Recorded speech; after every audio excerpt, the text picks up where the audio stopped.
Kadapa నడిపొడ్డున Chennur bus stand వద్ద నిర్మించిన science museum కొన్నేళ్లుగా నిరుపయోగంగా మారింది.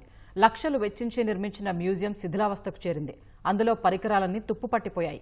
వైసీపీ హయాంలో పాలకుల నిర్లక్ష్యం కారణంగా శిథిలావస్థకు చేరి భూత్ బంగ్లాను తలపిస్తోన్న మ్యూజియంకు మరమ్మతులు చేయాలని స్థానికులు కోరుతున్నారు.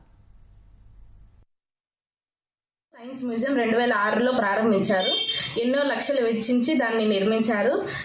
కొద్ది నెలలు అది బాగా పనిచేసింది. ప్రస్తుతం అది దాని ఆనవాళ్ళు కూడా సరిగా కనిపించట్లేదు. లక్షలు విలువ చేసే పరికరాలన్నీ తుప్పు పట్టి ఉన్నాయి. పరిసరాలంతా కూడా పాడుబడిన బంగ్లా మాదిరిగా ఉన్నాయి. ఇప్పుడున్న ప్రభుత్వం దాన్ని బాగు చేస్తే కన్నా ఎంతో ఉపయోగపడుతుంది.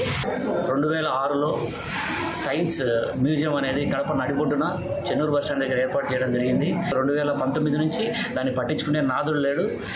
అందులో కొన్ని రూములు సచివాలయాలుగా ఏర్పాటు చేశారు. అందులో ఉన్నటువంటి మ్యూజియంలో ఉన్నటువంటి పరికరాలు మటుకు పక్కన పెట్టడం జరిగింది. పెట్టిన దానివల్ల ఎంతో విలువైన పరికరాలు చెదలు పట్టిపోయినాయి.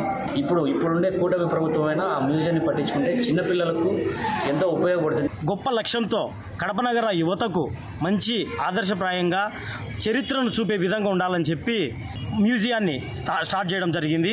కానీ గత ప్రభుత్వం ఏదైతే ఉందో వైఎస్ఆర్ ప్రభుత్వం యువతను పట్టించుకోకుండా దాన్ని శిథిల వ్యవస్థకి తీసుకొచ్చి నాశనం చేసే దిశగా తీసుకుపోవడం జరిగింది.